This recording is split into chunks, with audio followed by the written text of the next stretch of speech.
प्रेम से बोलिए सतगुरु भगवान की जय।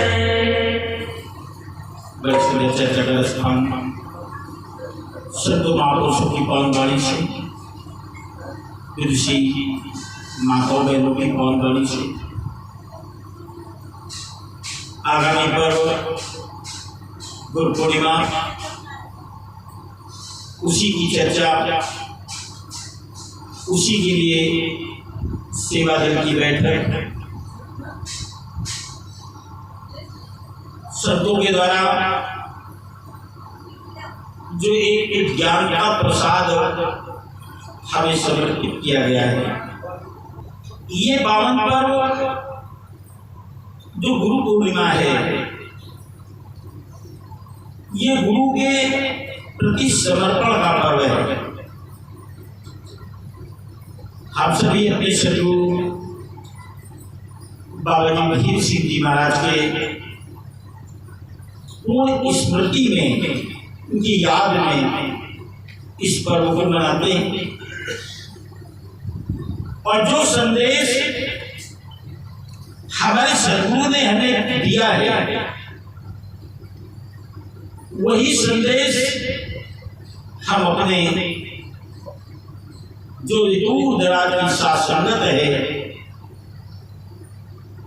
नया जिनका जुड़ाव है, जो नई साथ संगत है, जिसमें कुछ जिज्ञासु हैं, जो इस परम सत्ता को, इस परम तत्व को जानना चाहते हैं, भगवान को जानना चाहते हैं, देखना चाहते हैं, समझना चाहते हैं, उनको भी ये संदेश मिलता है।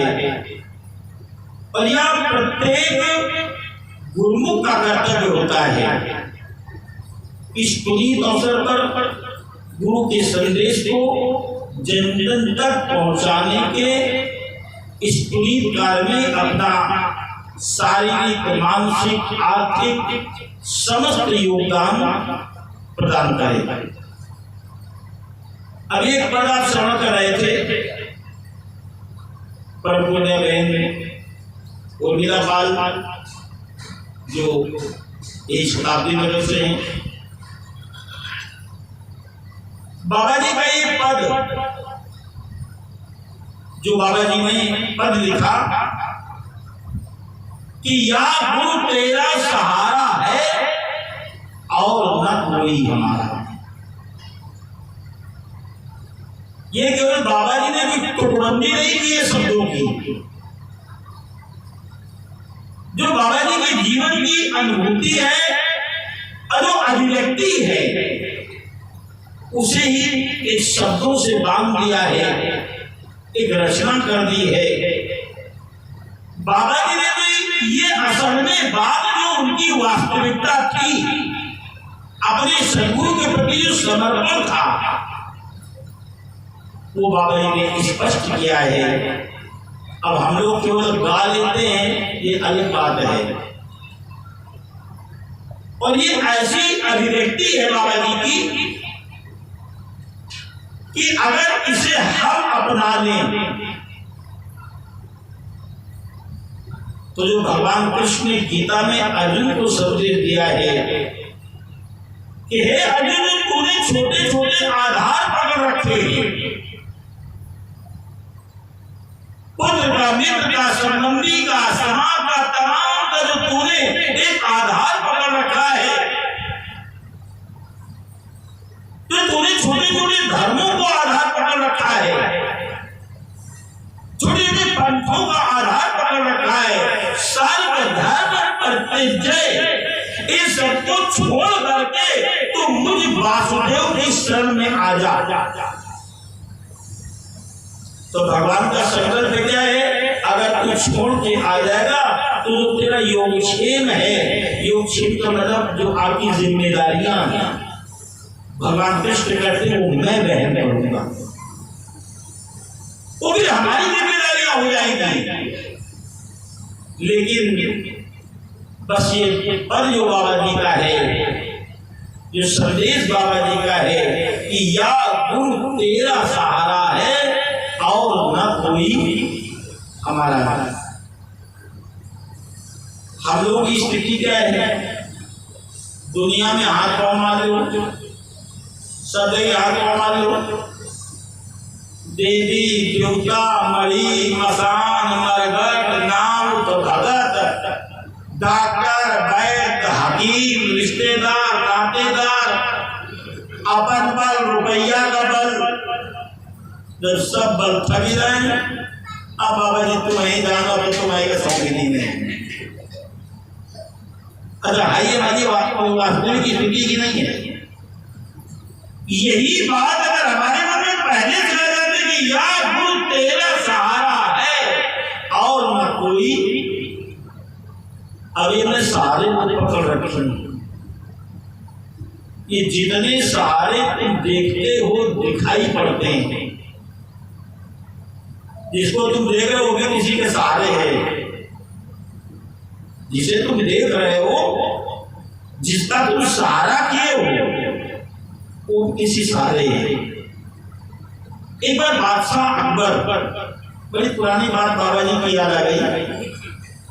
कभी बाबा जी की बाणी सुना था कि एक बार बादशाह अकबर शिकार करने के लिए गया, साथ में लाल लश्कर होता था, लेकिन उसके साथ लाल लश्कर नहीं था, मौज थी राजा की, सो अकेला गया। भ्रमण करता रहा, शिकार न मिला, लाल लश्कर तो था नहीं, व्यवस्था तो थी नहीं, तो भूखा भी था प्यासा भी था।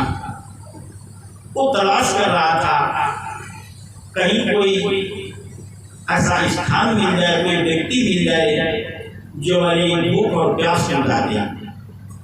तो भूख प्यास तो सभी को लगती है, राजा हो चाहे भिखारी, अपने वजह से मिटाते भी सभी हैं। जब व्यवस्थाएं कुछ ज्यादा होती है तो तुम्हारा रुआ थोड़ा ज्यादा होता है, पर जब मजबूरी होती है तो चाहे जैसे काम चल जाए भी काम चली जाए। ये सबकी स्थिति है। उसे कृषक, एक किसान दिखाई पड़ा, तो राजा गया किसान के पास और कहा भाई मैं बहुत प्यासा हूँ, तुम्हारे पास पानी है? बोले हाँ। कहा मैं भूखा भी बहुत हूँ। तो किसान आदमी लोग चबेना पानी बांध के चलता है, उसने खिलाया भी पिलाया भी, हालचाल लिया, भाई कहाँ से आ रहे हो, कैसे आ रहे हो, कहाँ रहते हो, तो बताया मैं बादशाह अकबर हूँ। ये सच्ची घटना है। कभी बादशाह अकबर हूं। ठीक है हम बादशाह अकबर हैं, नाम सुना है नहीं। कहा देखो भाई तुमने संकट के समय हमारी मदद करी है, मैं भूखा भी था प्यासा भी था, तुमने खाना भी खिलाया पानी भी पिलाया, हमारे पास बहुत कुछ है। तुम कभी अगर जरूरत समझना हमारी तो हमारे यहाँ चले आना, तुम्हारी सारी जरूरतें पूरी कर लेंगे। ठीक, तो कहा भाई नाम अपना एक बार वो बता दो, रहते कहाँ वही बता दो। तो काम दिल्ली में रहते हैं, दिल्ली में हमारा महल है और अकबर हमारा नाम है। राजा चला गया, किसान अपने ग्रह के वो चला गया।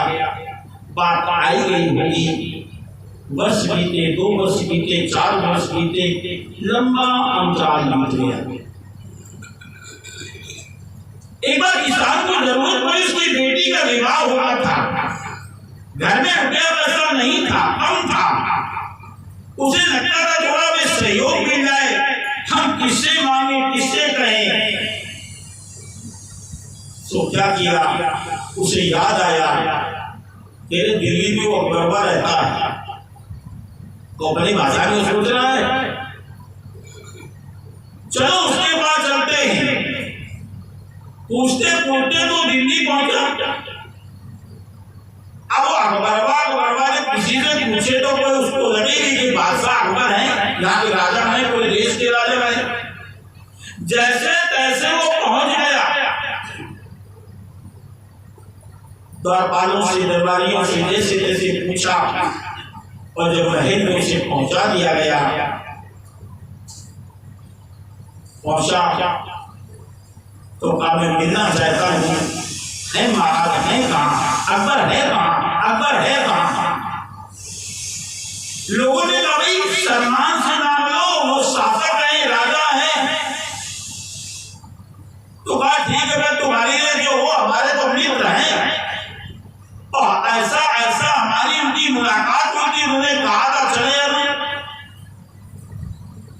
लेकिन तुमको थोड़ा इंतजार करना पड़ेगा। वो अभी इबादत कर रहे हैं।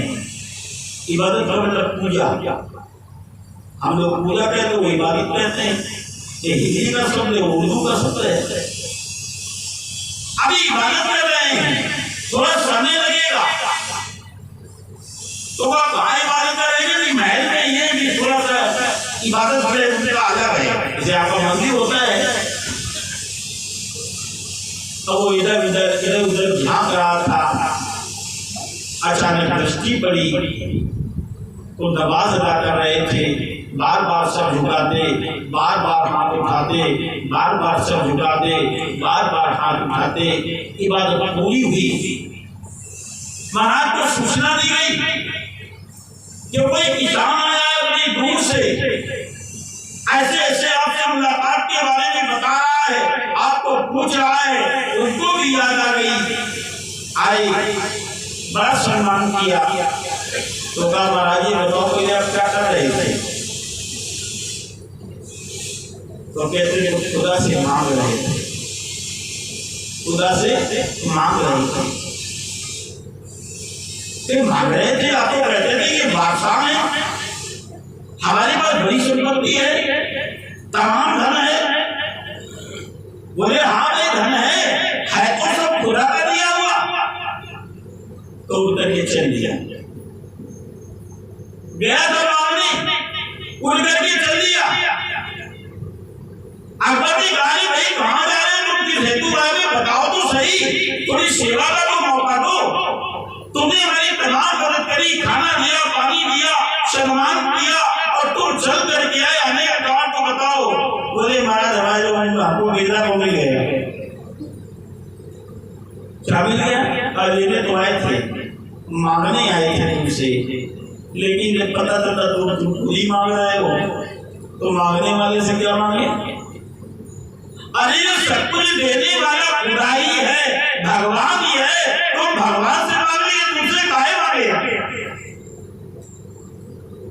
ये तो एक घटना है जो बादशाह अकबर और किसान के बीच में घटी।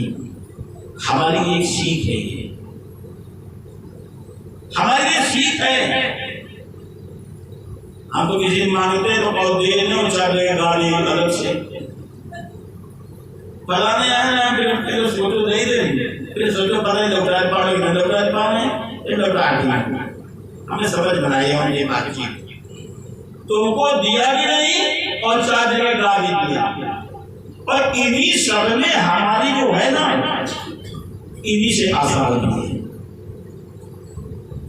अगर ये आशा बदल जाए, या तू तेरा सहारा है और न कोई हमारा है, तो फिर जलतो जिल घट से तुम्हारा काम होना होता है। ये हमारा प्रैक्टिकल है, हमारे जीवन की अनुभूति है। उस घट में ये प्रकट हो जाता है। जिस घट से ये प्रकट हो जाता है, उसी के अंदर उसके लिए प्रेरणा पैदा कर देता है, उसके उसे भाव बना देता है। लेकिन हमारी तो बुद्धि ज्यादा चलती, दिमागी हम ज्यादा हो गए हैं। हर आदमी की बुद्धि चलती खोटे, अरे जहां ज्यादा बुद्धि चलती है तमाम कर्म निर्भर हुई होती। दुनिया हमने भी एक बनाई है, सोचने में स्वतंत्र है। दुनिया तुमने भी एक बनाई है, तुम भी सोचने में स्वतंत्र हो। तुम भी बुद्धिमान हो, हम भी बुद्धिमान है। अब दोनों ने अपनी अपनी दुनिया बना ली है, दोनों मिल नहीं रहे, दोनों मैच नहीं कर रहे हैं। विवाद तो होगा भाई, क्यों नहीं होगा? ये जो समाज से संसार की तमाम आशाएं लगाए बैठे हैं, ये हमारे दुख का कारण बनती जाती हैं। पर एक मीरा की भांति मेरे तो गिरधर गोपाल दूसरो न। ये भाव हो, ये एक ही भाव आ जाए। अब ये तो पता चले बताइए सत्संग राजा जो भैया बड़े चमत्कार होते हैं, हम तो नहीं हो तो खाली आए बनाते हैं तो वाले को पलायन कर जाएंगे। थोड़े थोड़े धीरे धीरे मर्यादा पालन करेंगे, कान न पाओ लोग ना कान पाओ, धीरे धीरे जाएंगे। तो रुपया 5 बढ़ तो सवेरे 5 बजे लाइन लग जाएंगे। ये वास्तविकता है। इस सच्चाई को जब तक हम स्वीकारेंगे नहीं तो इसमें परिवर्तन लाएगी नहीं। तो हमारे हम खुद ये गाते रहे, रमेश बढ़िया ढोल बजाते रहे, हम बढ़िया गाते रहे और दूसरा नहीं गाते रहो, ना तुम्हारा बनेगा ना हमारा बनेगा ना रमेश का बनेगा, कुछ नहीं बनेगा। थोड़ी देर कानों को शब्द अच्छे लगेंगे, मन पुलकित होगा और उसके बाद जब हम खड़े थे वही खड़े मिलेंगे। ये जो गांठ लगी है, हम इस अहंकार के खूंटे में बंधे हैं, इस अहंकार के खूंटे से अपने आप को खोलना पड़ेगा। अभी जो कर्तापन का भाव है, इस कर्तापन के भाव को त्यागना पड़ेगा। अभी तो लगता है ना, तो देखो भूलेगा अभी हमने ये कर लिया, वो कर लिया, ये कर लिया, तो तमाम बताते रहते हैं, तमाम बता अपनी उपलब्धियां बताते हैं और वो बता नहीं रहे हैं, वो अपनी अहंता सिद्ध कर रहे हैं, अपने देह का अभिमान सिद्ध कर रहे हैं, हम बड़े बुद्धिमान हैं ये सिद्ध कर रहे हैं, बड़े पैसे वाले हैं ये सिद्ध कर रहे हैं और कुछ नहीं कर रहे हैं। ऐसे घटने सृष्टि हुई, कितने आए कितने चले गए। आज तुम में हो, तुम भी ऐसे मैंने कर रहे हो, कल बगने की तरह तुम्हारी गर्दन काट दी जाएगी, चले जाओ। ये कर्तापन का भाव समाप्त हो और अकर्तापन का भाव आए। कर्ता पुरुष कोई और है, कर्ता पुरुष कोई और है। और एक बात ध्यान रखना, जो करता है भोगता वही है, जो करता नहीं वो भोगता नहीं है। इतनी बात तो सरल सरल समझ जाते हैं, लेकिन वो तो भोगता है ना, लोग व्यवहार में कर देते हैं, किया वैसा फल मिल रहा है। हमारे गुरु का ज्ञान करता है, क्या कहता है, कर्म करे और फिर रहे अकर्मी। अरे भाई विशेषता तो ज्ञान की यही है, विशेषता ज्ञान की है कि ये यहाँ पर ये ज्ञान हम अपने आप को मर धर्मा मानते हैं। भैया मरी तो मरे तो समय का परी और मरे का भाड़ा भारी दे दो, नहीं है, सबको डर है। एक चींटी है उसको भी मृत्यु का डर है, एक हाथी है उसको भी मृत्यु का डर है, एक पढ़ा लिखा बुद्धिमान है, विद्वान है, विज्ञ है, उसको भी मृत्यु का डर है। अब एक अनपढ़ गंवार है, मूढ़ है, निरक्षर है, उसको भी मरने का डर है।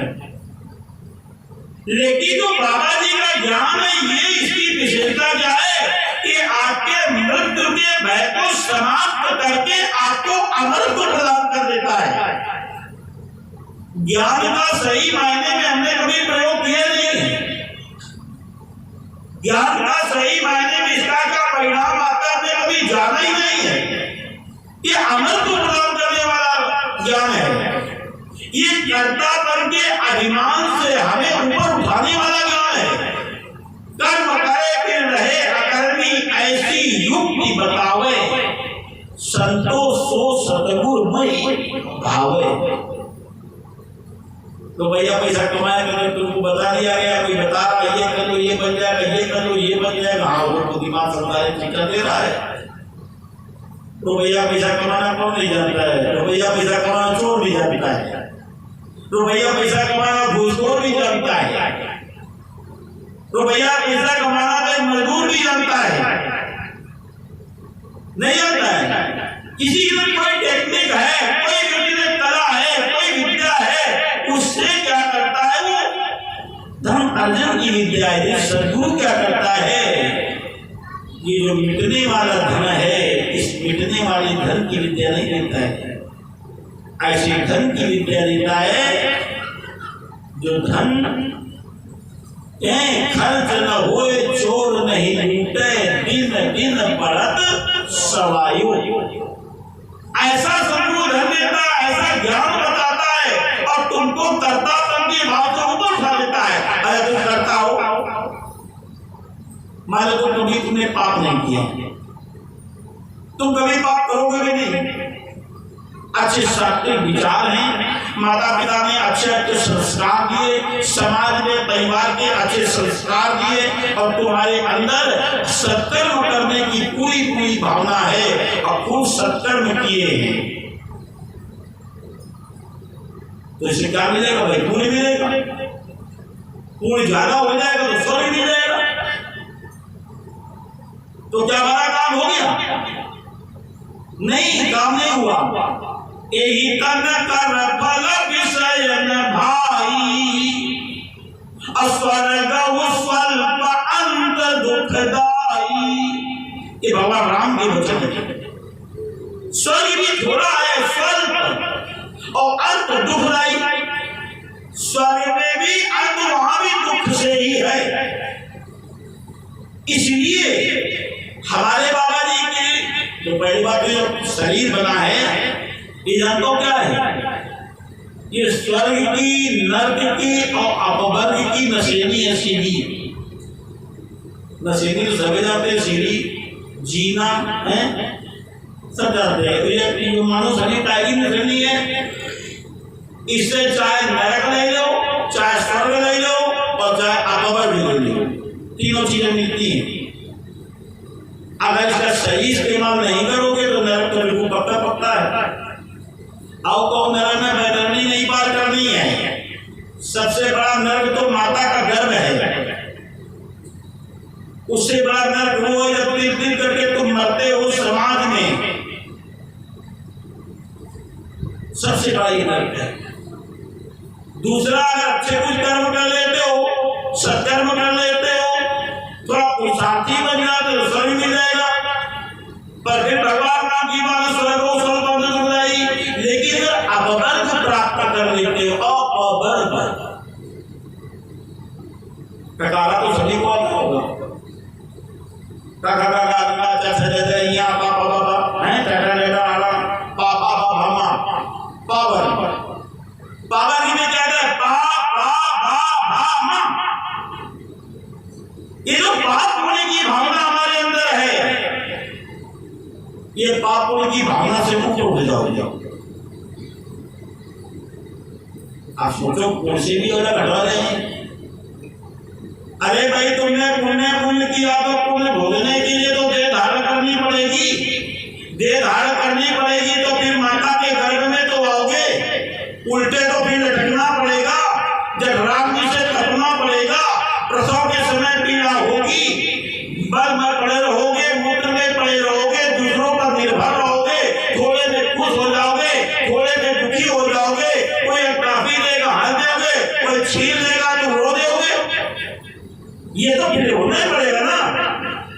पूरी मिला तो, शरीर मिला तो, लेकिन भोगने के लिए शरीर धारण करना पड़ा। मानव देवत्व को भी प्राप्त हो गए, उसकी भी सीमा है, उसके भी कालखंड है। शासक जी पापा दोनों से, पाप और पुण्य से बचाओगे। जो हर वक्त पूजा करो ना करो, फल बहुत बड़ा चाहिए, और थोड़ी बहुत करन लागो तो और बड़ा चाहिए। अगर नियम से करन लागो तो और बड़ा चाहिए। वो अहंकार है, वो अलग है। जो कर रहे उसका अहंकार अलग है। मोहल्ले भर में पता है दिया बड़ी पुजारी नहीं, बाबा बड़े पुजारी है, नहीं पता तो खुदे बताया भैया मगर हमारे पानी नहीं पिए थे। फिर चाहे सवेरे से शाम हो जाए, हम एकादशी जरूर रात में गंगा को जरूर नहा तुम्हें, चाहे कुछ हो जाए। भारी बरसात में जाता हूँ, पैदल जाता हूँ। ये अहंकार है, अहंकार है। और फल कितना चाहिए वो अलग है। ये जो फल पाने की भावना है, अगर मान लो तुमसे कुछ पाप हो गया है तो फल भोगना पड़ेगा, पुण्य हो गया है तो फल मिल जाए, इस भावना से भी बच जाओगे। ये शरीर वो है, ये वो सीढ़ी है। बुराइयों से बच जाओगे, भा जो मृत्यु का भय से बच जाओगे, और मां माया और मृत्यु दोनों से बच जाओगे। ये है अपवर, ये पावर है। स्वर्ग नरक अपवर निसेनी, और क्या कहता है, ज्ञान विराग भगति शुभ देनी। इसी में ज्ञान मिल जाएगा, इसी माया से तुम चाहोगे तो तुम ज्ञान मिलेगा, इसी में तुम्हारे वैराग्य की जमा दिया जाएगी, और भक्ति भी इसी से प्राप्त हो जाएगी। ये हमारी स्थिति क्या है, भगवान राम के वचन है, हम अपनी बात नहीं कर रहे हैं, ये पूर्ववासियों को समझते भगवान राम कर रहे हैं। हमारी स्थिति क्या है, कांच की रचा और बदले दे ही, और करते डारी परसिमन दे ही। कांच के टुकड़ों को समेट रहे हैं, पारसमणि का त्याग कर दिया। घेमचुली तो जानते होंगे पहले छोटे छोटे थे, इसके किनारे किनारे वो छोटी छोटी फली होती थी, और दो तीन कलर की, ऑरेंज और ब्लैक कलर की होती थी, छोटे छोटे मोटी के सितारे होते थे, खूब इकट्ठा करते थे। तो सब लोग घेमचुली इकट्ठा कर रहे हैं हम लोग, और यही कह रहे हैं पारसमणि।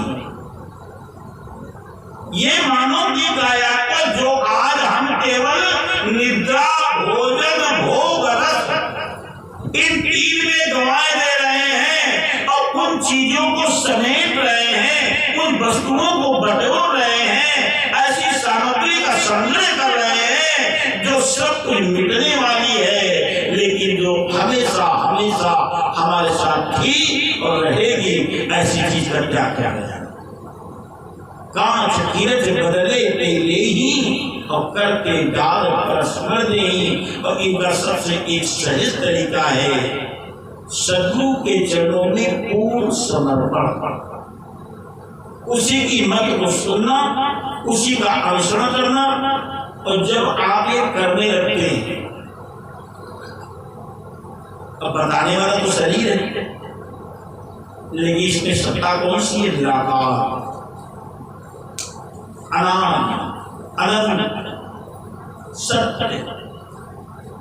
ये केवल आप ये बताता तो ये वाणी से शरीर है, लेकिन जब आप इसे पूरी तरह से अपना लेते हैं तो इस परम सत्ता की जिम्मेदारी बन जाती है। लेकिन न तो गड़बड़ी कहाँ होती है। हमारे बाबा जी कहते थे कि ये जो सत्ता है, विराट निरंकार भगवान ईश्वर, अपने शब्दों में जो कुछ भी आप कहते हैं,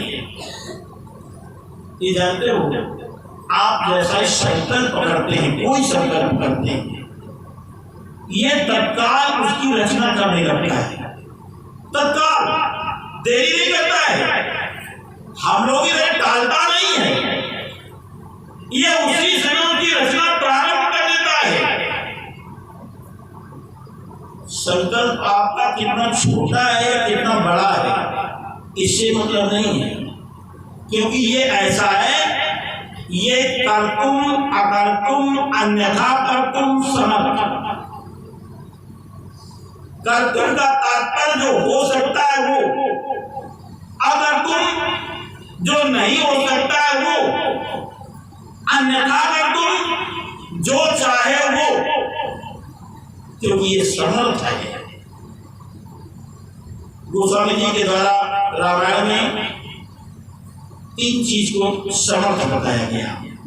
लोग कहते हैं भैया समर्थ का नहीं दो तो गोसाई, कौन बताए गए? रवि पावक सुर सर की नाई। रवि सूर्य, पावक आग, और सुरसरी गंगा, ये तीन सर्वसमर्थ नहीं है। सूर्य सर्वसमर्थ नहीं है, आग सर्वसमर्थ नहीं है, सुरसरी सर्वसमर्थ नहीं है, लेकिन परमात्मा सर्वसमर्थ है। ये सभी परमात्मा के अधीन है, इनको सहारा देना पड़ेगा। उसी अकबर की माफी मांगना पड़ेगा। लेकिन ये क्या करता है, इतना समर्थ है कि आपका कैसा भी संकल्प हो ये तत्काल उसकी रचना करने लगता है। लेकिन तुम्हारे अंदर ना तो विश्वास है, ना धैर्य है, न श्रद्धा है, न सबूरी है। साईं बाबा कहेंगे सूत्र था मंत्र श्रद्धा और सबूरी। श्रद्धा रखो अथवा सब्र रखो। हम तो सोचते भी ऐसे गजरिया में सरसों डाला ना, जाम आवे सूख ही जाए, झरिया दे तेल पेरा डाला ना, और तुरंत बढ़िया पूरी छान के खाना है। ऐसी सोच हमारी होती है। श्रद्धा इसके प्रति रखो और सब्र रखो। लेकिन आपको सब्र नहीं है तो क्या कहते हैं, संकल्प तो किया, अच्छा भगवान ही ना हो तो ऐसे हो जाए। तुम्हारे एक बार जहां मन में विकल्प आया तो इस ईश्वर ने, इस परमात्मा ने जो भी रचना करी थी उसे वही कट्टर मार दिया, खत्म। अब तुमने जो विकल्प निकाला है उसकी रचना शुरू कर देता है। तो वो फिर सबूरी नहीं है। तुमने फिर विकल्प निकाल लिया, तुमने फिर कट्टर लगा दिया, फिर तीसरा शुरू कर दिया रचना उसने। अगर आपका संकल्प दृढ़ है, आपके अंदर इसके प्रति विश्वास है, श्रद्धा है और सब्र है, तो निश्चित है कि जो तुम्हारा संकल्प है वो सिद्ध होगा। हमारे बाबा जी कहते थे गुरुमुख अगर कोई संकल्प कर ले, गुरुमुख तो गुरुमुख है कहाँ, सही देखा तो मनमुख है। मनमुख थोड़ी देर के लिए कहीं तो लेते हैं, बाबा जी को नहीं जानो तो नहीं, सौ भी नहीं, बुद्धि वही चलाते हैं। हर व्यक्ति हमें आपकी बातें हैं तो अपने से जानते नहीं, हम कितने गुरुमुख है। अभी तो बाबा जी के चरणों में रहे हैं, आज ही बाबा जी के चरणों में। ये तो हमारी स्थिति मन की है, ये अनुचित है, उचित नहीं ज्ञान के मार्ग में। हमारी स्थिति गुरुमुख वाली हो। गुरुमुख की स्थिति जितनी सुंदर, गुरु के प्रति समर्पण का भाव होता है, उसके अंदर वैसे ही वाणी में ओज होता है, उसके शाश्वत संकल्प होते हैं और सारे संकल्प सिद्ध होने लगते हैं। पर हमारी स्थिति गुरुमुख वाली नहीं है। बाबा जी कहते हैं गुरुमुख अगर कोई संकल्प पकड़ ले तो ये प्रकृति अपने नियम को परिवर्तित करके उस गुरुमुख के संकल्प को सिद्ध करती है। ये प्रकृति अपने नियम में परिवर्तन कर लेती है। और ऐसा न होता तो हमारे बाबा जी ने, बाबा मेहताब सिंह जी ने ओम मेहताब वाणी में लिखा है, हमारे भाई रमेश जी कभी कभी सुनाते हैं कि गंगा से पावन है गुरुमुख चरण, किए जो गुरु से निभाओ परम। उस गुरुमुख के चरण गंगा से पावन है, जो गुरु से प्रण करता है उनको निभाता है। गंगा तो बहुत पावन है, महादेव के जटाओं से निकली है, स्वर्ग से आई है, भगीरथ का तप है। सोचो, और गुरुमुख के जो चरण है गंगा से भी पावन कैसे हो गए? वो इसलिए हो गए कि जब किए गए गुरु से निभावों पर वो गुरु के प्रणों को निभाता है। गुरु सेवा भाव प्राण पूजा करे शिष्य जब गुरु के वाणी को मानने के लिए प्राणों का भी बलिदान कर देता है, तो ऐसे गुरुओं के चरण फिर गंगा से पावन हो जाते हैं। तो शास्त्री जी, ये पूरी पर्व आ रहा है, यही सब हमारी जो विस्मृति हो गई है उसको स्मरण में लाने के लिए, ज्ञान का जो लाभ ले रहे हैं हम लाभान्वित हैं। लाभान्वित अगर न होते, थोड़ा बहुत 40-45 डिग्री पारा यहाँ सवारी भी नहीं मिलती है, फिर भी आप लोग चले जाते हो। इसका तात्पर्य है, इसका मतलब कहीं न कहीं हमें इसका लाभ थोड़ा बहुत मिल रहा है, कुछ तो सुकून, कुछ तो राहत, कुछ तो शांति में प्राप्त हो। यही संदेश जो हमको हमारे सदगुरु ने दिया, यही संदेश हम आप सबको देते हैं। यही संदेश आप सबको आम जनमानस को प्रेषित करना है, आम जनमानस को पहुंचाना है, और यही सदगुरु की सच्ची सेवा है। ये सच्ची सेवा है।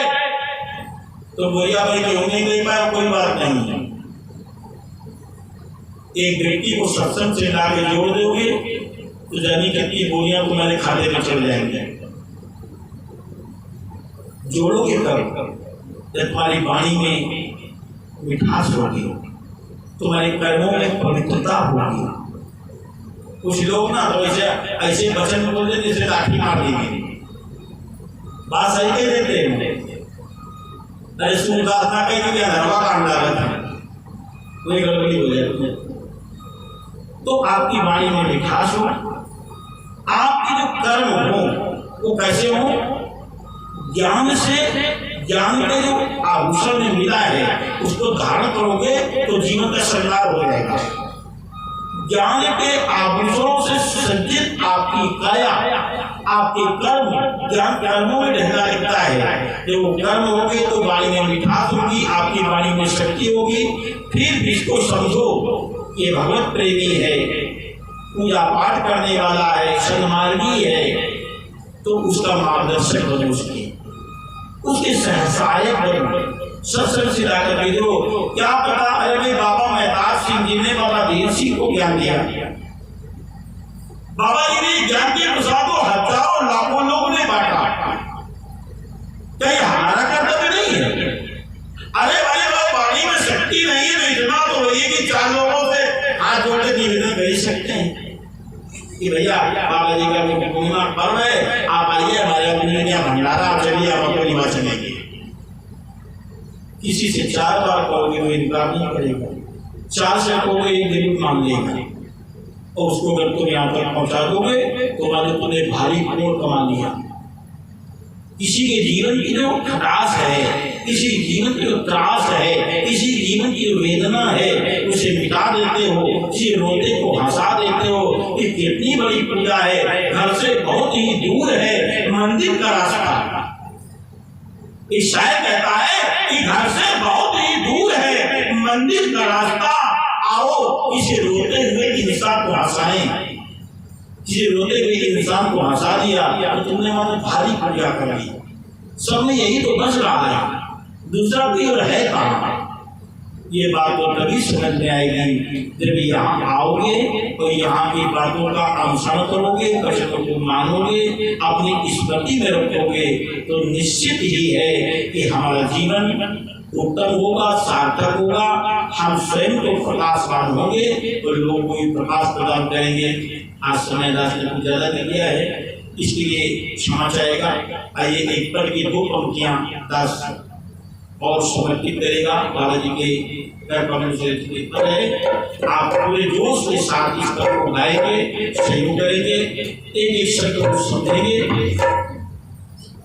उठो गुरुमुखो बड़े भाग्य से आया समय सुहाना, उठो गुरुमुखो बड़े भाग्य से आया समय सुहाना।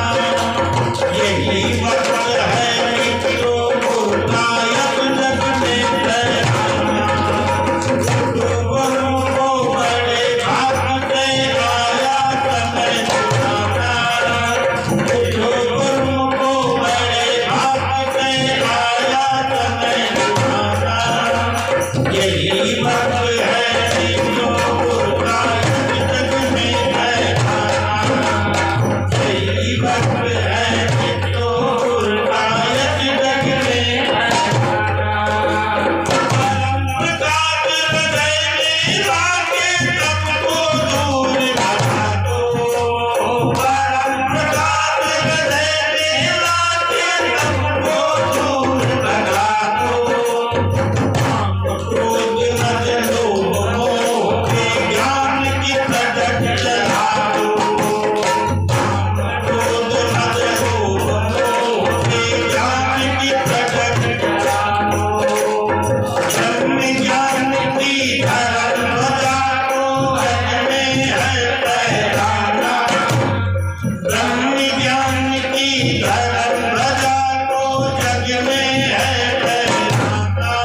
है जो दुर्गा जग में है, यही बात है जो दुर्गा जग में है।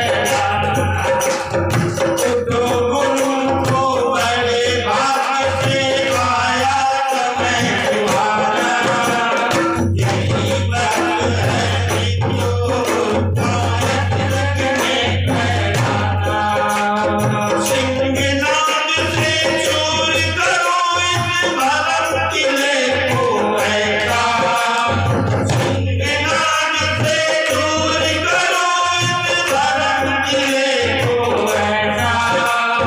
संदेशर में भेद नहीं प्राणियों में भेद ऐसा, संदेशर में भेद नहीं प्राणियों में भेद ऐसा। राम राज्य का सपन सही में ऐसा कार्य बनाना, राम राज्य का सपन सही में ऐसा कार्य बनाना, यही बात है जो दुर्गा जग में फैलाना। उठो गुरु को बड़े भाग्य से आया समय तुम्हारा, यही बात है जो दुर्गा जग में फैलाना। ये है तत्व विनाशी दोनों कर व्याख्या करना दो, ये है तत्व विनाशी दोनों कर व्याख्या करना दो। अभिलाषी जन को दसवां का दर्शन शीघ्र करा दो, अभिलाषी जन को दसवां का दर्शन शीघ्र करा दो। आत्मज्ञान देकर जीवों को सप्त स्वरूप लगाना, आत्मज्ञान देकर जीवों को सप्त स्वरूप लगाना, यही बात है जो दुर्गा जग में फैलाना।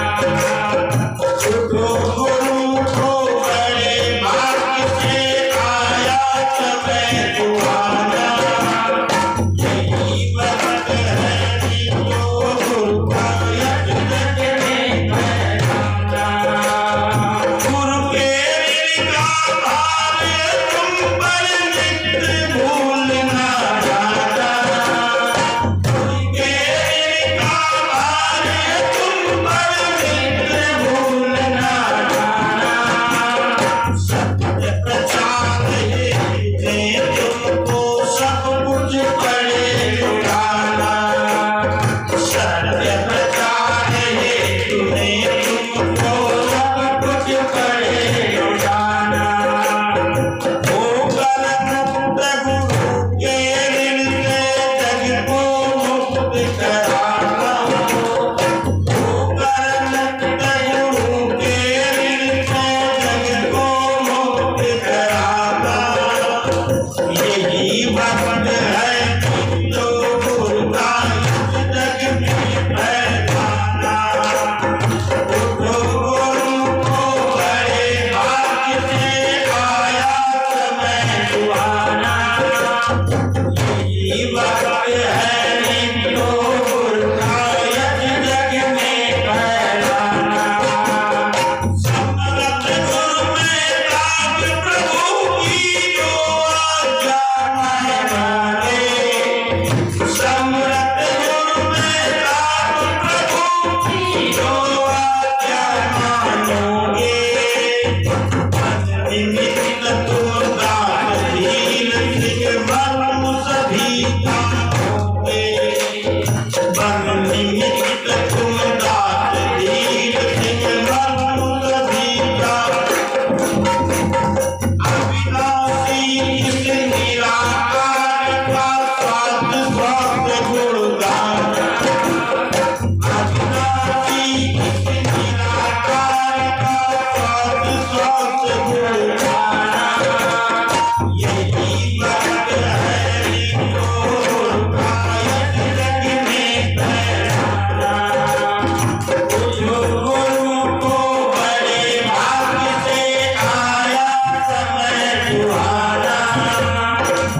यही वक्त है